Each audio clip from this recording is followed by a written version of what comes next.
Hai teman-teman, berjumpa lagi dengan kelompok 11 MIPA 2 Regarda.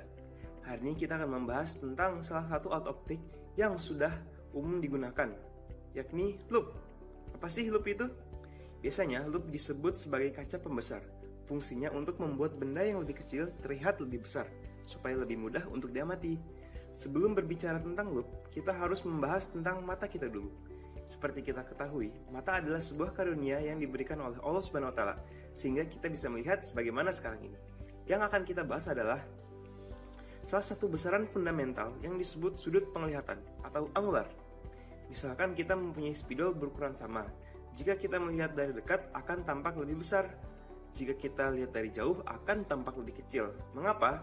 Karena sudut penglihatannya berbeda. Untuk lebih jelasnya, simak gambar berikut.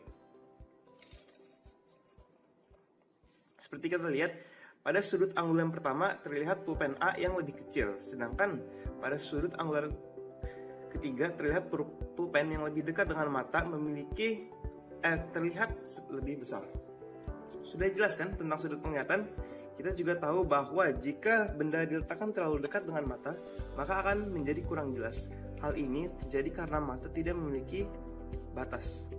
Titik terdekat dari mata yang bayangannya dari benda yang diamati masih jelas disebut titik dekat, dilambangkan sebagai SN. Untuk mata normal, titik dekat mata manusia berkisaran 25-30 cm dari mata. Untuk kasus normal, anggap saja 25 cm. Ya, sekarang kita lanjut ke perbesaran angular atau bisa kita sebut dengan perbesaran sudut.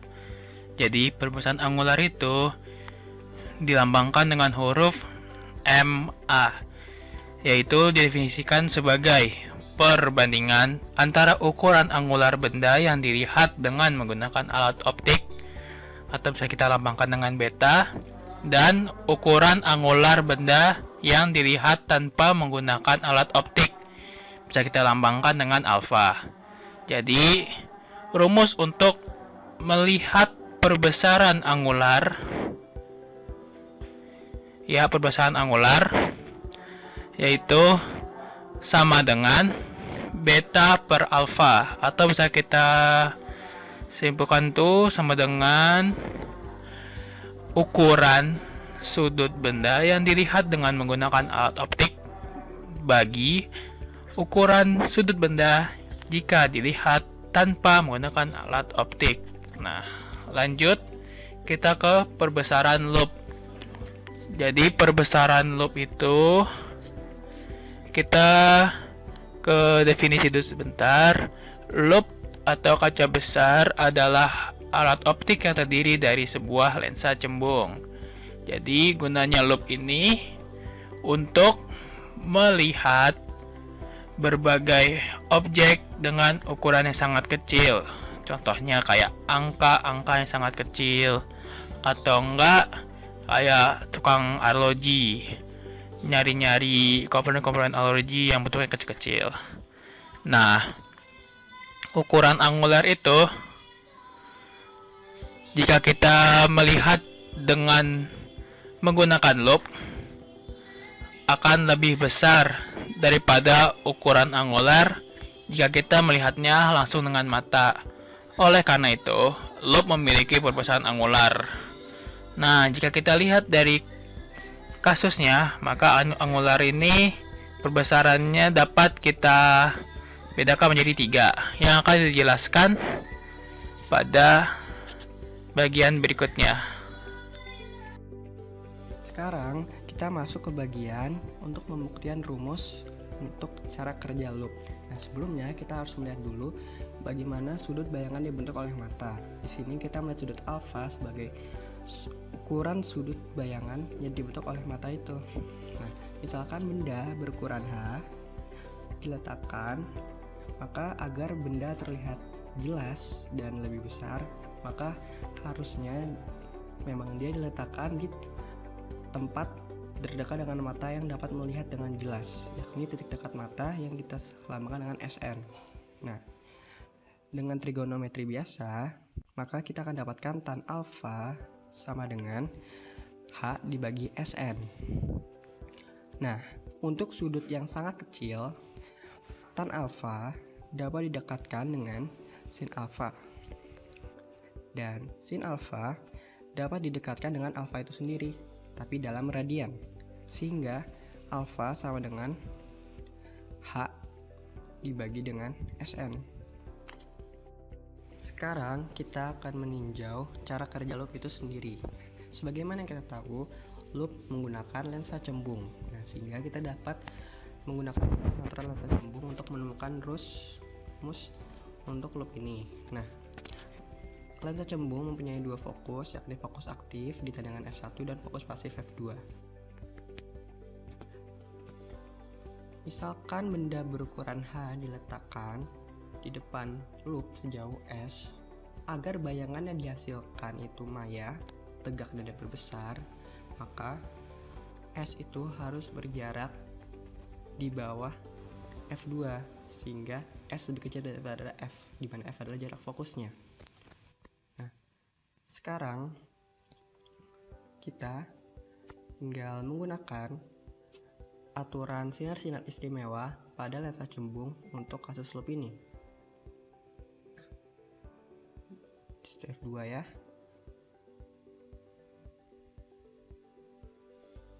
Misalkan sinar datang ke arah titik O atau pusat loop, maka sinar itu tidak akan dibiaskan, sehingga kita tarik garis saja seperti ini. Dan jika sinar datang sejajar dengan sumbu simetri, maka dia akan dibiaskan seolah-olah berasal dari F1, dan kita tinggal tarik garis saja seperti itu.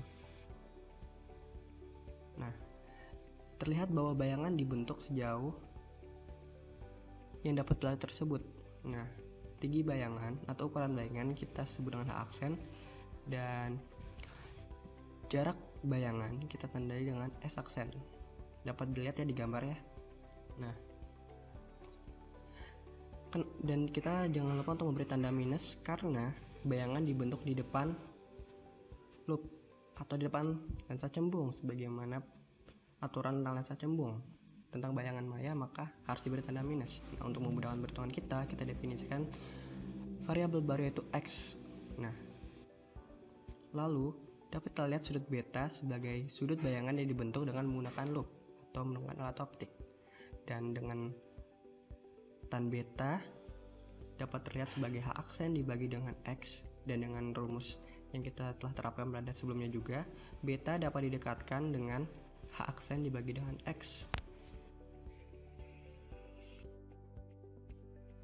Nah, sekarang kita akan menganalisis perhitungan-perhitungan yang sudah kita dapat sebelumnya. Nah, di sini rumus MA adalah rumus tentang perbesaran angular alat optik yang sudah kita bicarakan sebelumnya. Nah, dirumuskan dengan sudut yang dibentuk dengan alat optik dibagi dengan sudut yang dibentuk tanpa alat optik atau hanya dengan mata telanjang. Nah, tadi kita telah mendefinisikan sudut beta sebagai sudut dibentuk alat optik dengan H aksen dibagi dengan X, dan sudut alfa yang kita definisikan sebagai sudut tanpa alat optik dengan H dibagi Sn. Nah, jika kita masukkan ke dalam MA, maka rumus MA menjadi beta dibagi alfa. Dan jika kita substitusikan masing-masing komponen, maka akan menjadi H aksen dibagi X dibagi lagi dengan H dibagi Sn.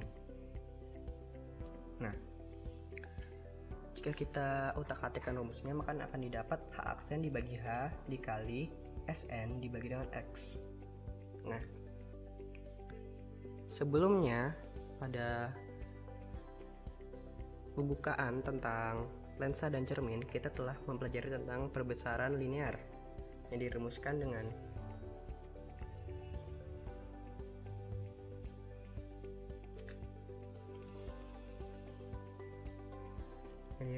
dengan M sama dengan H aksen dibagi H atau min S aksen dibagi dengan S. Agar memudahkan, kita akan mensubstitusi min S aksen dibagi S ke dalam H aksen dibagi H, sehingga min S aksen dibagi S dikali dengan Sn dibagi X. Nah, menurut definisi definisi kita tadi, X adalah min S aksen itu sendiri. Nah, dengan begitu kita dapat mencoret keduanya agar menilai 1.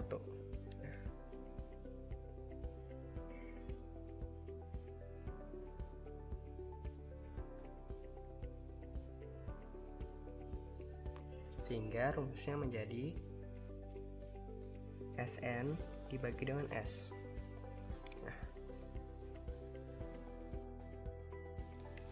sekarang kita akan merubah rumus tersebut dari dinyatakan dengan S menjadi dinyatakan dengan F, karena biasanya dalam soal S jadi diketahui, sehingga kita akan menggunakan rumus lensa tipis, yakni 1/F sama dengan 1/S ditambah 1/S aksen.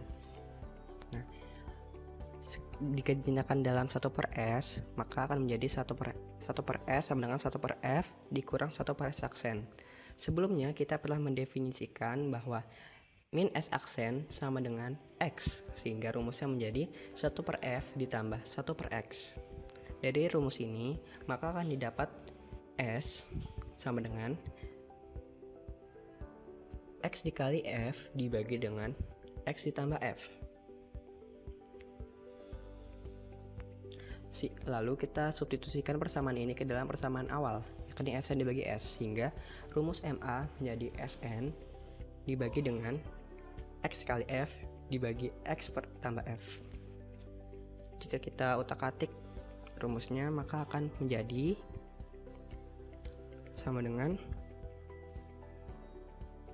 X tambah F dalam kurung dikali dengan Sn dibagi dengan X kali F, sehingga rumusnya akan menjadi X dikali Sn dibagi X dikali F ditambah F dikali Sn dibagi X dikali F, sehingga jika kita coret komponen yang sama, maka rumus akan menjadi Sn dibagi F ditambah Sn dibagi X. Ini adalah rumus paling dasar untuk perbesaran loop pada mata berakomodasi pada jarak X. Kita tandai dengan 1. Sekarang kita akan membahas tentang kondisi di mana mata berakomodasi maksimum dengan rumus 1 tadi. Nah, ketika mata berakomodasi maksimum, maka bayangan dari benda yang akan diamati harus tepat pada titik dekat mata, sehingga S aksen harus tepat pada min Sn. Nah, sebagaimana kita definisikan tadi bahwa X adalah min S aksen, maka X sama dengan Sn. Nah, dengan substitusi persamaan ini kepada persamaan 1, maka akan didapatkan Sn dibagi F ditambah 1 sama dengan MA, di mana perbesaran angular pada mata berakomodasi maksimum. Kita tandai dengan rumus 2. Maaf, itu salah tadi. Nah, sekarang kita akan menemukan rumus untuk perbesaran loop dengan mata yang tidak berakomodasi sama sekali atau berakomodasi minimum. Nah, untuk mata tidak berakomodasi sama sekali, maka letak benda harus tepat pada fokus dari loop itu sendiri. Nah, dan di sini kita tidak akan menemukan persamaan 1, tapi menggunakan persamaan asal-usul dari persamaan 1, yakni MA sama dengan Sn dibagi S. Dengan mensubstitusi F sama dengan S, maka akan didapat rumus MA sama dengan Sn dibagi F.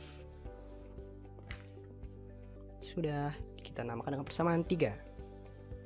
Nah, sekarang kita akan menulis kembali rumus-rumus yang telah kita dapatkan dalam sesi tentang loop kali ini. Nah, untuk mata berakomodasi pada jarak X, rumus untuk loopnya adalah MA sama dengan Sn dibagi F ditambah dengan Sn dibagi dengan X, di mana X adalah min dari S aksen. Untuk mata berakomodasi maksimum, rumus adalah MA sama dengan Sn dibagi dengan F ditambah 1.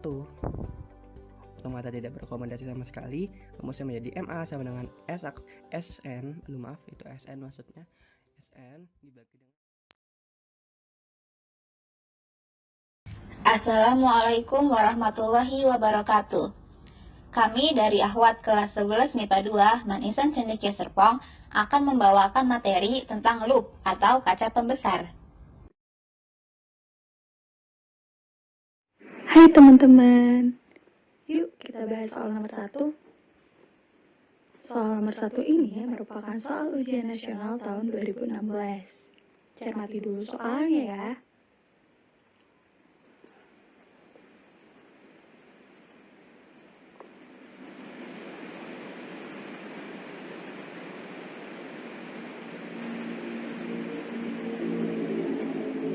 Nah, setelah ini kita akan bahas bersama soal tersebut. Dari soal, kita bisa tahu kalau P sama dengan 10 dioptri, sedangkan SN sama dengan 25 cm. Kita perlu tahu nih, kalau P itu merupakan kuot lensa, sedangkan SN merupakan jarak baca normal dari pengamat. Karena di sini kita akan mencari perbesaran angular maksimum, maka kita perlu tahu juga nih, berapa sih fokusnya. Dari persamaan fokus sama dengan 1/P, kita bisa tahu tuh fokusnya berapa. Tapi kita perlu ingat, kalau P di situ masih dalam meter ya. Nah, dari persamaan tersebut kita bisa tahu kalau fokusnya sama dengan 0,1 meter atau 10 cm. Berarti di sini kita bisa tahu perbesaran angular maksimumnya berapa. Oh iya, di sini untuk berakomodasi maksimum ya. Jadi M sama dengan SN per F plus 1. Nah, di situ kita bisa dapat kalau M sama dengan 3,5. Nah, kesimpulannya, jadi perbesaran angular maksimum loop tersebut untuk mata yang berakomodasi maksimum adalah 3,5 kali. Gimana? Mudah kan? Kita lanjut soal nomor 2 yuk. Sebuah lensa berjarak fokus 5 cm digunakan sebagai loop. Jika mata normal menggunakan loop tersebut dengan berakomodasi maksimum, maka perbesaran angular loop adalah A 3 kali, B 4 kali, C 5 kali, D 6 kali, E 8 kali. Soal tersebut dapat kita ketahui bahwa F sama dengan 5 cm dan jarak titik dekat mata sama dengan 25 cm. Yang ditanya adalah perbesaran angular ketika mata berakomodasi maksimum. Seperti yang kita ketahui, rumus perbesaran angular ketika mata berakomodasi maksimum yaitu SN per F tambah 1.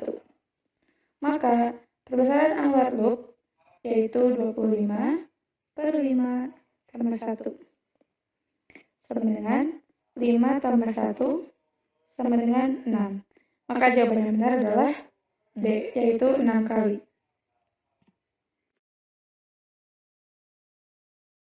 Nomor 3, seorang peneliti sedang memeriksa daun dengan menggunakan lensa cembung yang jarak fokus 25 per 3 cm sebagai kaca pembesar. Maka pernyataan yang benar, perbesaran sudut sama dengan 4 bila bayangan akhir benda sejauh 25 cm, perbesaran sudut sama dengan 3 bila bayangan akhir benda tidak hingga, kekuatan lensa cembung adalah 12 dioptri, jarak bayangan nyata 25 per 3 cm, jika jarak benda adalah 50 per 3 cm. Pernyataan nomor 1 benar, karena rumusnya adalah SN per F plus 1. Nah, SN 25, F 25 per 3 ditambah 1. Jawabannya benar 4, nomor 2 juga benar, nomor 3 salah, karena rumusnya adalah 1 per F sama dengan 1 per 25 per 3. Nah, jawabannya adalah 3 per 25 dioptri. Nomor 4 juga salah. Nomor 4 juga salah karena seharusnya jarak bayangan tersebut 50 per 3.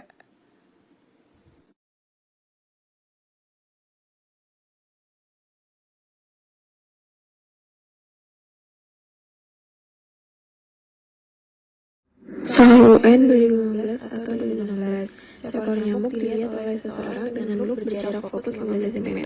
Jika jarak baca mata normal, mata orang tersebut adalah 30 cm, maka perbesaran maksimal loop adalah, pembahasannya, diketahui SN-nya sama dengan 30 cm, F-nya sama dengan 15 cm. Yang ditanya perbesaran maksimum loop. Jawabannya, perbesaran maksimum terjadi ketika mata berakomodasi maksimum. Perbesaran sudut loop ketika mata berakomodasi maksimum dirumuskan dengan M sama dengan FF ditambah 1. Jadi, M sama dengan 30/15 ditambah 1 sama dengan 3. Jawaban yang benar adalah C 3 kali.